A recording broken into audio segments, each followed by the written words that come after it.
Dicen que el secreto de un buen matrimonio es disfrutar de las cosas en común y tratar de complementarse en todo lo demás. En ese sentido, el matrimonio de Ed y Lorraine Warren fue todo un éxito. Bueno, no solo en ese sentido. Parece que a la hora de compartir, todo vale. Funciona por igual si ambos aman la jardinería o si ambos aman a los seres espectrales que golpean desde adentro los armarios en mitad de la noche. Aquí lo importante es mantenerse unidos. Pero ¿era eso lo que realmente tenían en común o había algo más, algo no tan espectacular como la investigación del inframundo, algo más parecido a obtener dinero fácil y obviamente fama mundial? Y con esto voy a contarte sobre la cara oculta de los Warren. Como sabrás, hay una enorme franquicia alrededor de ese matrimonio norteamericano que se dedicaba a investigar fenómenos paranormales. Es decir, el apellido Warren mueve mucho dinero. Por eso no se habla demasiado de su costado más cuestionable. ¿Eran un fraude o tenían algunas habilidades que no siempre funcionaban y cuando esto ocurría echaban mano a recursos poco honestos para mantener su prestigio? Porque Lorraine Warren se autoproclamaba como medium y psíquica, pero nunca se sometió a una prueba de ambiente controlado que lo demostrara. Esto hay que dejarlo muy en claro. Y por otra parte, Ed Warren, que se presentaba a sí mismo como demonólogo, jamás estudió la disciplina. Es más, estoy seguro de que no sabías que Ed Warren en realidad era pintor. Sí, pintor de cuadros, artista. Que a lo mejor sí lo recuerdas porque, pensándolo bien, porque sale en una película, creo que es la de la monja. Pero bueno, no le iba demasiado bien, eso sí hay que decirlo, hasta que descubrió que pintar casas embrujadas podía ser un buen negocio. Y no solo eso, quédate hasta el final que voy a relatarte algo muy oscuro sobre este legendario cazador de demonios. Acompáñenme a sacar a la luz al monstruo del armario. Tal vez sin las sombras de su lado no sea tan aterrador después de todo. Y si eres fanático empedernido de los Warren, pues lo siento, pero te voy a contar la verdad. No todo lo que se ve en la televisión, o mejor dicho, en el cine, es verdad. Todas las historias comienzan en algún sitio y la del matrimonio Warren no fue la excepción. Esta parte suele quedar olvidada cuando hablamos de esta pareja que, aunque siempre tuvo un lugar destacado en la historia de lo paranormal, se hizo masiva con el estreno del Conjuro en el año 2013. Al momento de estrenarse esta primera película, Ed Warren ya había perdido la vida y Lorraine solo viviría 6 años más hasta el 2019. Todos sabemos cómo fue aquello. La película tuvo un éxito arrasador y los Warren pasaron a ser una especie de superhéroes en el ámbito del terror paranormal. Y hay que decir que la película sí era buena, o al menos a mí me gustó. Pero la parte desconocida de la historia comenzó mucho antes. Edward Warren Maney nació el 7 de septiembre de 1926 en Bridgeport, en Connecticut, en Estados Unidos.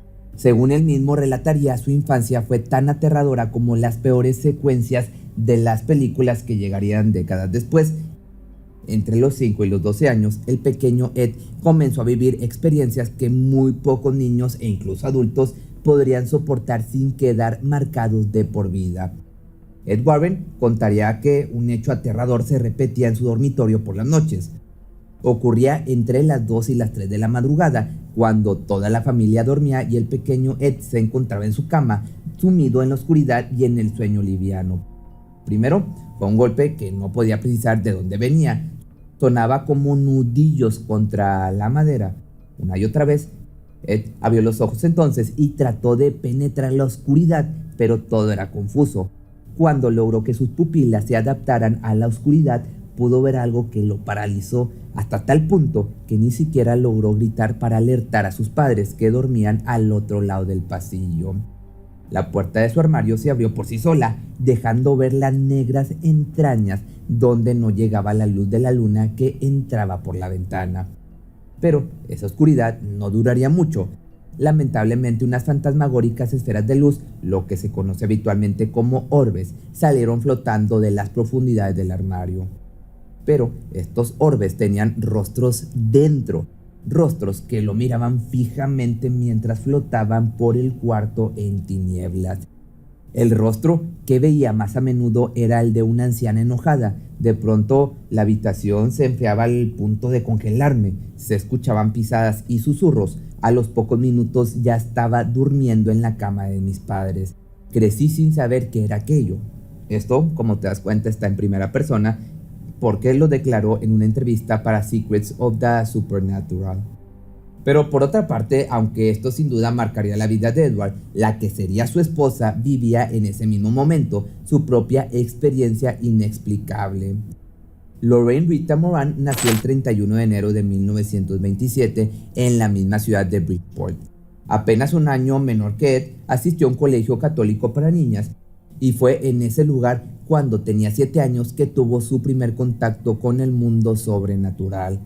Al igual que Ed, Lorraine no tenía idea de qué era lo que ocurría ni por qué. Recordemos que estamos en el año de 1933, las historias de fantasmas y hechos paranormales estaban reducidas a las revistas Pulp o Weird Tales y eran tenidas como simples tonterías, ficción barata para personas poco instruidas. Pero Lorraine no veía esferas de luz con rostros fantasmales como lo hacía su futuro esposo. Ella podía ver una luminosidad alrededor de las personas, algo que nadie más a su alrededor percibía. En una ocasión le dijo a una de las monjas del colegio que sus luces eran más brillantes que las de la madre superiora. La religiosa no entendió de qué hablaba esa niña extraña y cuando Lorraine se lo explicó fue castigada. La enviaron a rezar por mentirosa y fue entonces cuando comprendió que solo ella podía ver supuestamente el aura de las personas. Y la incomprensión no llegó solo de parte de las religiosas de la escuela, tampoco en su familia le creyeron. Así que Lorraine decidió guardar su don como un secreto que solo revelaría años más tarde a quién sería su esposo. Ed y Lorraine se conocieron en el Teatro Colonial de Bridgeport. Ambos tenían 16 años, él trabajaba en el teatro y ella iba habitualmente con su madre. Al poco tiempo, Ed fue reclutado por la Armada a causa de la Segunda Guerra Mundial. Obtuvo una licencia de 30 días luego de que sobreviviera al hundimiento del barco en el que estaba destacado y aprovechó para regresar a Connecticut, donde se casó con Lorraine. Poco después nació Yuri, su única hija. Ed había estudiado artes y realmente era un apasionado de la pintura. Y en verdad no era malo, digamos que sí tenía talento, pero no lograba destacar. Era un mercado difícil y sigue siendo, y aunque técnicamente Ed tenía conocimientos y los aplicaba con habilidad, no lograba darle a sus pinturas un estilo personal. Pero fue curiosamente a través de la pintura que el camino paranormal de los Warren comenzó a encauzarse. Ed empezó a realizar pinturas al aire libre, pero no cualquier pintura. Pintaba casas y no cualquier casa, sino cosas que tuvieran reputación de estar embrujadas. Cuando Lorraine lo acompañaba, según se dice, lograba identificar cuál de esas casas estaba realmente embrujada. Ed agregaba detalles como sombras en las ventanas, siluetas furtivas y otros detalles sombríos. Luego Lorraine se acercaba a los dueños de la vivienda y les ofrecía la pintura en venta. En una ocasión, de hecho, uno de los dueños de la casa que Ed había pintado les preguntó si sabían acerca de esos temas y si podían ayudarlos con los sucesos inquietantes que atormentaban a la familia. Y del negocio de las pinturas con fantasmas dieron el salto a la investigación paranormal. De esta manera y con el paso del tiempo, Lorraine se fue acercando a los dueños de las casas que seguramente se preguntaban qué hacían dos extraños sentados observando su casa. Pues bueno, ella les pedía que compraran el cuadro que Ed había pintado, el cual normalmente estaba pintado con fantasmas e identidades a su alrededor. Las personas aceptaban comprar el cuadro con la condición de que los Warren entraran a investigar los sucesos que atormentaban a la familia.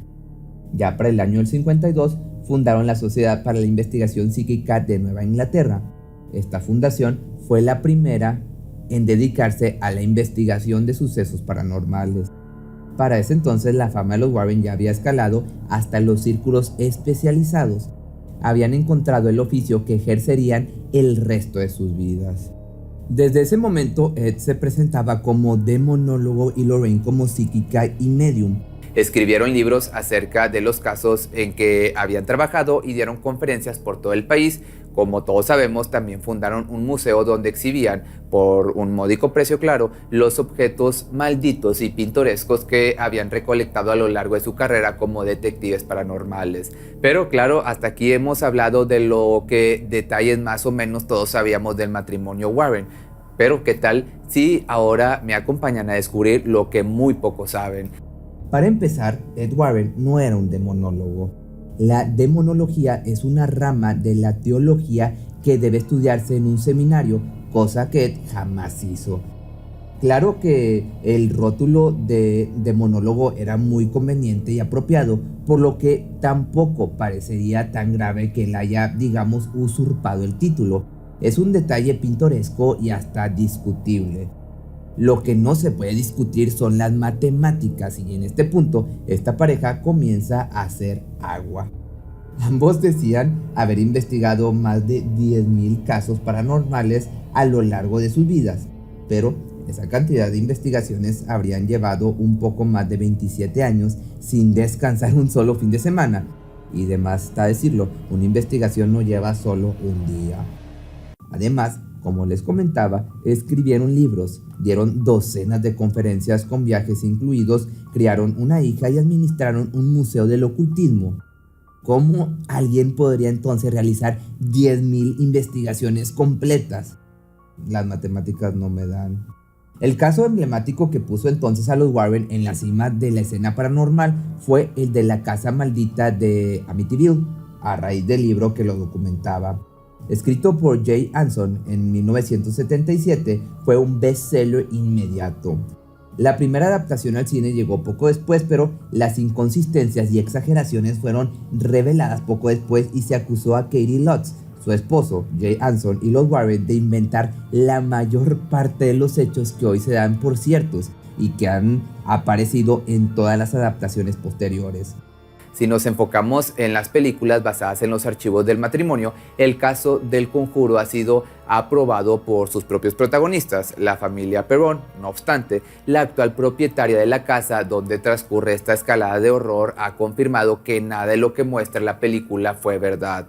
En la segunda entrega, El Conjuro 2, la trama gira en torno a otro caso supuestamente real.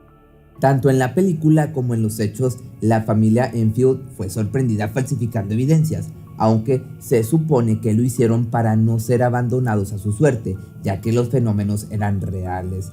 Pero lo que la película no cuenta es que, según los involucrados, las cosas no tuvieron a los Warren como protagonistas.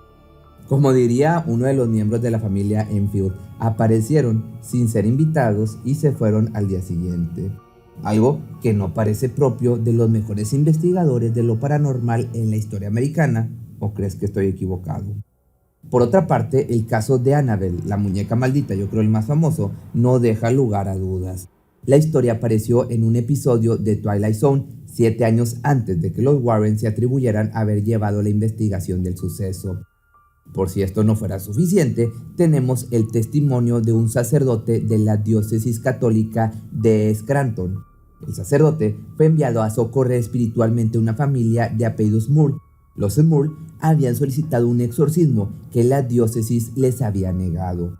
Pero ante la insistencia y las supuestas apariciones de unas misteriosas marcas de garras en las paredes, decidieron enviar un sacerdote a investigar. Cuando el religioso llegó, pues ¿qué crees? Se encontró con los Warren en el lugar. Escuchen lo que dijo. No eran sinceros, no eran lo que pretendían ser y eran proclives al sensacionalismo. Aparte, el mismo sacerdote dijo, riéndose, que más tarde había asistido a una conferencia de los Warren donde hacían gala de todo su repertorio espectacular y sus mentiras, pero que al reconocerlo entre el público de inmediato el tono de la charla se volvió discreto y apagado. Pero si los Warren fundaron su propia organización para promover la investigación de lo paranormal, esta tiene su contracara. La Sociedad Escéptica de Nueva Inglaterra es una organización estadounidense dedicada a promover la ciencia y la razón. Fue fundada en enero de 1996 como Connecticut Skeptical Society, que esta viene siendo la contracara de la organización de los Warren. Esta organización investigó muchos casos importantes, De hecho, uno de sus fundadores es el neurólogo y profesor de la Facultad de Medicina de la Universidad de Yale, y dijo, refiriéndose a los Warren, lo siguiente: los conoces y dices, oh Dios mío, el tipo no tenía idea de lo que estaba haciendo, no sabía lo más básico sobre cualquier cosa relevante para la investigación paranormal o el fenómeno fantasma. También describió el Museo del Oculto de Warren como un sótano lleno de basura, muñecas y juguetes de Halloween que puedes comprar en cualquier tienda. Los Warren se negaron a permitir que los miembros de la sociedad escéptica los acompañaran en una investigación paranormal o examinaran la evidencia que afirmaban tener y que demostraba la existencia de fenómenos paranormales. Cuando se lo presionó, Ed Warren dijo que no se puede tener evidencia científica de un fenómeno espiritual. Luego de esta postura hacia los escépticos, uno podría pensar que el fraude quedaba comprobado, pero después de todo no dejaba de ser una cuestión de fe como cualquier religión. Y eso fue otro punto a favor de los Warren. Eran un amante matrimonio católico apegados a las creencias del ritual romano. Dos soldados del bien enfrentándose a la presencia del infierno en la tierra. Sonaba épico y, creamos o no en este tipo de cosas o en la religión, no lo podemos negar. Pero el caso es que, veamos desde el principio.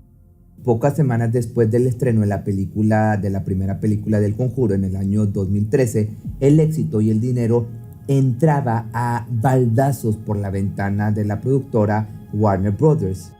Todo era perfecto, hasta que un dato que podía estropearlo todo llegó desde una acusación hecha por una mujer de 70 años llamada Judith Penny. Una nueva acusación de fraude hacia los Warren. Bueno, eso no sería una gran noticia, pero tampoco nada con lo que no hubieran lidiado antes. Al conocer el contenido de la declaración de Judith Penny, los ejecutivos de la productora hubieran rogado que se tratara de una acusación de fraude. La mujer, en cambio, afirmaba que había vivido en casa de los Warren durante la década del 60 en calidad de amante de Ed y con el conocimiento y aprobación de Lorraine. Yo estoy seguro que esto no lo sabías. Todo fue resuelto fuera de la mirada del público, obviamente, y de hecho los abogados de los Warren dijeron que se trataba de una maniobra sucia por parte de un escritor y un productor de descontentos. Pero Ed Warren tenía cerca de 30 años cuando conoció a Penny, que tenía tan solo 15 años. Al no haber ganado todavía suficiente fama como demonólogo y cazador de fantasmas como para pagar las cuentas, él trabajaba como conductor de autobús urbano en Monroe, Connecticut. Penny era un estudiante de Central High School en la cercana ciudad de Bridgeport y viajaba en su autobús casi todos los días. Los dos comenzaron una relación amorosa, dijo Penny en una declaración legal que hizo en noviembre del año 2014. Según ese documento, así como las grabaciones de los recuerdos de Penny en 1963, ella se había mudado a casa de los Warren. Durante los siguientes 40 años, dijo, tuvo una relación sexual con Ed con el conocimiento de Lorraine. Al principio Penny se quedó en un dormitorio justo enfrente del que ocupaba la pareja casada, pero finalmente se mudó a un departamento construido por ella en el piso de arriba. Una noche dormía abajo, dijo en una grabación, y una noche dormía arriba. Arriba de él seguramente. Pero bueno, en 1963, un adolescente no se mudaba con un hombre casado sin llamar la atención. Ese año Penny fue arrestada después de que alguien informara sobre su relación con Ed a la policía local. Según su declaración de noviembre del año 2014, pasó una noche en la prisión de North End en Bridgeport, mientras la policía intentaba persuadirla para que firmara una declaración admitiendo la aventura. Después de que Penny se negó a firmar la declaración, el tribunal le ordenó presentarse en una oficina para jóvenes delincuentes durante el siguiente mes. Ed la recogía en la escuela todas las semanas y la llevaba a las reuniones obligatorias. Los Warren, según ella, la presentaban de diversas formas. Podían decir que era una sobrina o una niña pobre a quien habían acogido por caridad. De esta manera, en 1978, cuando Penny tenía unos 30 años, quedó embarazada de Ed Warren. En la declaración dijo que Lorraine la convenció para que abortara porque el nacimiento de un niño podría hacerse público y cualquier escándalo podría arruinar el negocio. Aunque Lorraine ha afirmado ser católica devota, Penny dijo que su verdadero Dios es el dinero, como el de muchas personas. Querían que le dijera a todo el mundo que alguien había entrado en mi apartamento y me había violado y yo no haría eso. Estaba tan asustada, no sabía qué hacer, pero tuve un aborto. La noche que me recogieron en el hospital después de tenerlo, salieron, me dieron un sermón y me dejaron en paz. Estas son afirmaciones de Penny, que también ha comentado que Ed a veces abusaba de Lorraine. De hecho, en una ocasión comentó que vio al hombre dándole a Lorraine un revés con tanta fuerza que ella perdió el conocimiento. Todo esto ha sido respondido y negado por los abogados de Lorraine, obviamente, quien estuvo envuelta en estos entredichos hasta su muerte. Irónicamente, debió vivir en carne propia que Penny afirmara que algo había ocurrido, aún sin pruebas concretas. Seguramente esa filosofía que había defendido toda su vida junto a su esposo no era tan agradable cuando estaba del otro lado de los hechos. Seguramente muchos de ustedes recordarán el póster pegado en la pared de la oficina del agente Mulder en los expedientes secretos X. I want to believe, yo quiero creer. Bueno, haya sido un fraude o no, lo cierto es que si las personas no quisieran creer que hay algo más allá de todo lo que podemos tocar y medir, los Warren y tantos otros nunca hubieran ocupado el lugar que ocupan en la cultura popular. Pero no podemos dejar de lado que en la actualidad parece haber un interés, digamos, desproporcionado en desprestigiar todo aquello que no sea respaldado por un discurso oficial, sea científico o no. Por fortuna, esto no detiene a los eternos curiosos como tú, que me estás viendo al otro lado de esta pantalla y como yo. Ed y Lorraine Warren no hicieron más que explotar, en el buen y en el mal sentido de la palabra, aquello que todos tenemos dentro, la certeza de que no se trata de creer en cualquier cosa por ingenuidad, se trata de comprender que si renunciamos a creer en aquello que no podemos tocar o medir, estaríamos sacrificando la esencia misma de nuestra humanidad. Necesitamos creer que hay demonios fuera de nosotros, porque si nos dejan a solas con nuestros demonios interiores, no tendríamos una puerta trasera por donde escapar. Así que nos vemos el día de mañana en un nuevo video, y si te gustaría que hiciera un video más específico, por ejemplo, de la monja, que en los próximos días se estrena la película, déjame tus comentarios aquí abajo. Por ti cruzo los límites de mi timidez. Te quisiera buscar, pero solo si quieres. Y nos escapamos una noche como aquella.